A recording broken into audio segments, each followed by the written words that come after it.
Evelyn, Peloton has been an incredible story. It's been one that's been very interesting to watch, and it's been one that's continued to kind of, keep on the gas pedal, if you will, continuing to innovate and grow as basically the last 6 to 9 months has unfolded with more and more people focusing on fitness from home. Hey guys, Alex, you're exactly right about that. I mean, looking at that chart up on the screen, Peloton stock has definitely taken off. It has been one of those names closely related to the work from home and really work out from home space, since many more people are staying home since the coronavirus pandemic. But Peloton has been in headlines this week after the company announced that it's releasing 2 new products and also reducing the price of its flagship stationary bike. So the new product that Peloton is introducing is a more expensive model of the bike, but then also a cheaper version of its treadmill. So the Tread Plus is going to be a less expensive option than what is currently on the market. And that's going to give Peloton, 2 versions of both its bike and treadmill for, a wider audience of consumers. And with that, I want to introduce the first tweet that I have for you guys today. And this Twitter user said that while they were underimpressed with the new high-end bike from Peloton, new features aren't that compelling, he said, but very smart move on the lower cost tread. Smart design decisions to drop the price dramatically will open up a lot of new customers.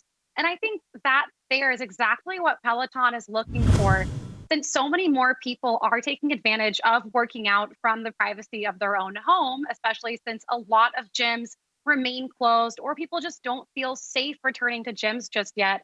Peloton is being able to reach out to consumers that maybe not could have afforded the higher price. Granted, the new bike is only price reduced by $350, but they do offer financing that makes it really much more accessible for a larger audience than before. And this next tweet that I have for you guys today, this one says that I think Peloton is a great investment right now, whether talking about the stock or your health. They are changing the way people participate in exercise. And we did talk about this, how Peloton is really capitalizing on the work and workout from home space.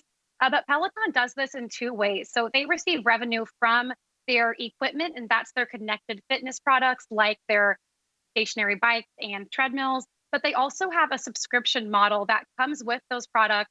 And also, people can pay for a Peloton subscription who don't even necessarily own one of those connected fitness equipment products. They have an app where you can access tons of workouts, and you can have the audio trainer in your ear when you go for a run or go outside on your own bike, for instance. And in that way, they're able to reach even a wider audience of consumers. So based on all of these factors, I'm seeing a lot of excitement surrounding Peloton on social media. The stock is definitely running up. It received a couple price target raises from analysts and upgrades following its news of new products. So it seems like people are very excited about it. But Kevin, I want to direct this question to you.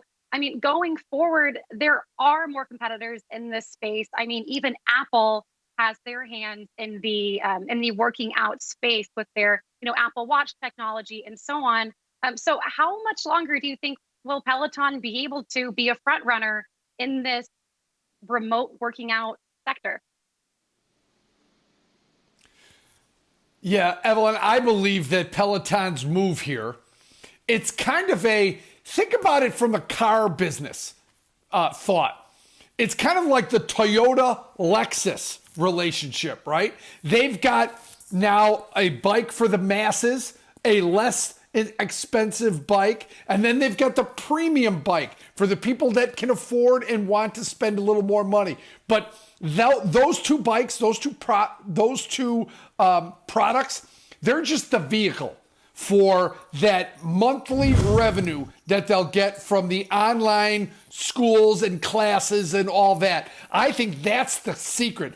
I think those bikes are just the entryway to the monthly fees that they'll collect from users, much like you collect fees from Netflix and much like you collect fees from anything. Now your home gym that you would get taken out of your checking account is now home, not a health club. It's the home. And I think the fact that they've dipped that lower price bike down to fit more people and make it more affordable is nothing short of genius. And I think, do I think the stock is fair up here? I'm not an analyst. I don't know that. But I understand why this stock is enormously popular, guys.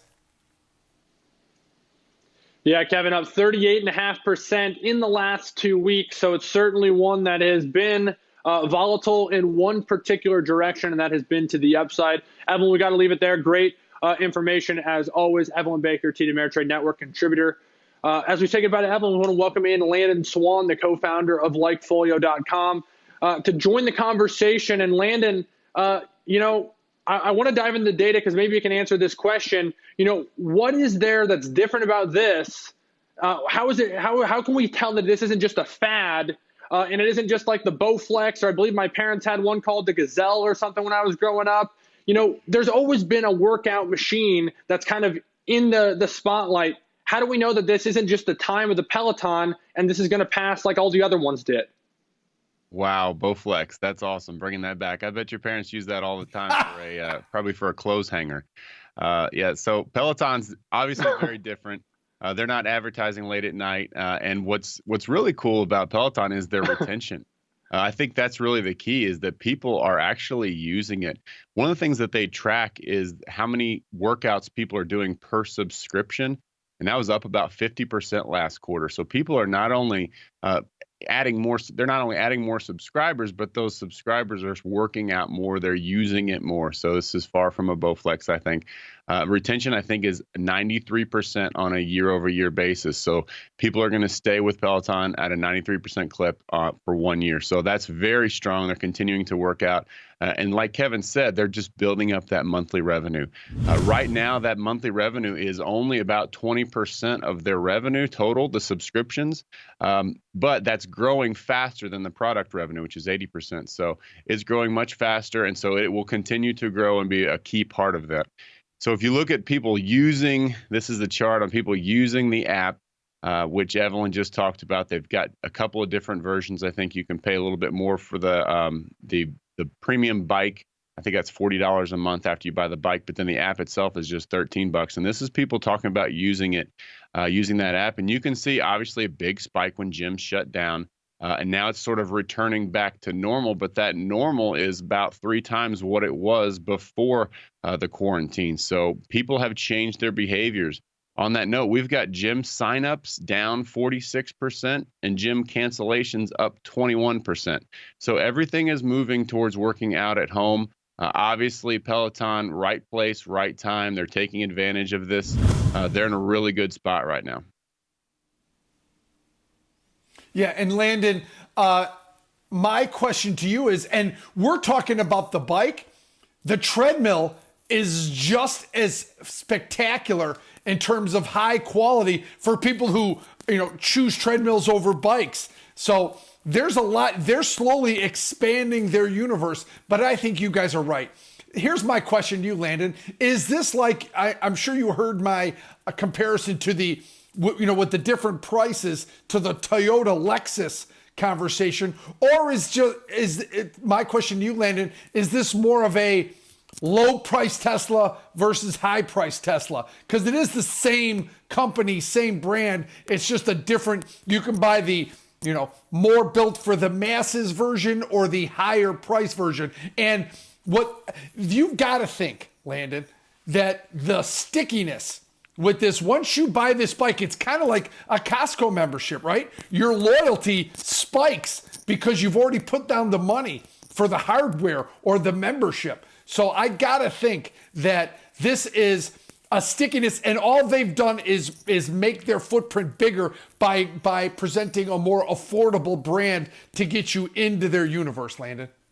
Yeah, I would agree. I like the Toyota Lexus comparison, but I might even say that the the treadmill and the bikes, all versions, even the lower price versions, are the Lexus, whereas the app alone may be the Toyota, because you can do a lot of things. You can do Sure. not just cycling and running, but you can do boot camp and yoga and strength. And who knows, maybe they'll come out with some connected devices for those other categories. Maybe they'll have some weights that have sensors in them and can tell how many reps you do or something. That'd be really cool. But we got this chart of spinning up. You can see this again, right place, right time. Spinning was on the increase. And what's really crazy here is notice when the really sharp increase started. That's when lockdown started. People are not going to spinning classes. This increase in spinning was all based on Peloton. So the timing here is really cool, because this just shows you that people decided to start that activity even more during quarantine. And so those cycle bar type places didn't really get to take advantage of this because it was all stay at home, and it was demand created by Peloton. Now, what's really cool is, so they've got a report coming up on earnings. We've got their quarterly analysis done. Basically, I mean, the short answer here on the quarter that's about to be reported is it's big. We've got really big numbers coming out of Peloton for purchase intent. But what's really cool is, the way that they structure their earnings reports versus their fiscal quarters, the quarter that they're reporting ended June 30th. And the current quarter is actually it's going to end on September 30th. So we are way into the current quarter.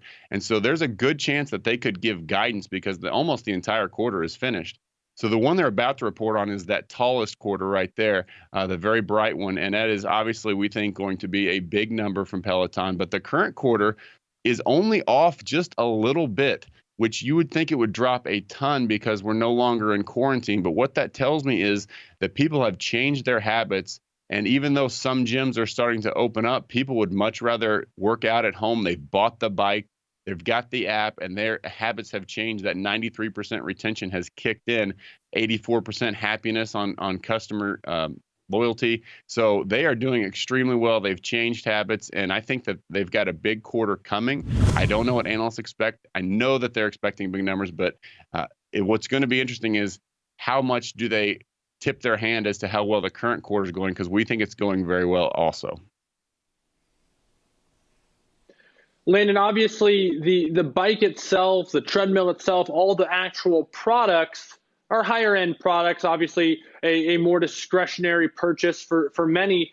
But when I look at this, I say, hey, you have obviously powerful data, all the trends kind of working for them. It's still going to be a subset kind of the population that does cycling versus any other working out. But more so, Landon, I guess, have you seen any trends that have changed as parts of the country have become more and more open? Has that affected the growth rate? Obviously, we saw the usage of the app come down, but is the kind of the growth trajectory, was it just pull forward on demand? If you haven't bought a Peloton yet, are you still going to go out and buy it now? Possibly. There's a lot of, you see your friends doing it, they start talking about it, and you decide to get one as well. But I think that, yeah, of course it came down as quarantines are ending. But I think the key point is that app usage is up so much over what it was prior to the quarantine. And so it has definitely changed behaviors. People are working out from home a lot more. We've got that trend just in general, working out from home. People talking about on social media, that's up 150%. Virtual trainers are up 225%. So there is definitely a shift where people have decided, you know what, I can work out at home. I don't have to drive to the gym. It's much more convenient. And a lot of these gyms, they're still requiring you to wear a mask. I haven't tried to do a cycling class with a mask on, but I can't imagine that's very fun. So yeah, I think people are enjoying working out at home, but again, it comes down to those analyst expectations, which it always does. Peloton, it hit new all-time highs like 2 hours ago. We're off about 4 or 5% from there. So it's a very pricey stock right now, but we do expect big numbers coming out of them today. And if they tip their hand as the current quarter, which again is 75, 80% of the way through, we think those numbers are also very strong. Landon, last thing real quick here, because we do got to run. Is the play here all about getting people into the ecosystem? Is this much more of a social integration play than it is a hardware company? Well, you know, what's interesting, we talked about this a little bit earlier. The products themselves, the physical products are about 80% of revenue, and they're growing about 60% year over year. The subscriptions are 20% of revenue, and they're growing at 90% year over year. So that's what's growing more. And of course, the margins are going to be much higher on a digital app than they are on a physical product. So I think over time, they're going to become more and more profitable. Their gross margins are going to continue to increase. The way to get people into that app is getting them on using a device, which I think is really important for getting that cheaper price model that Evelyn, Kevin, you guys were talking about. You want to get them in, get them hooked, and then 93% retention rate on an app that is very high margins is a great way to be profitable over the long term.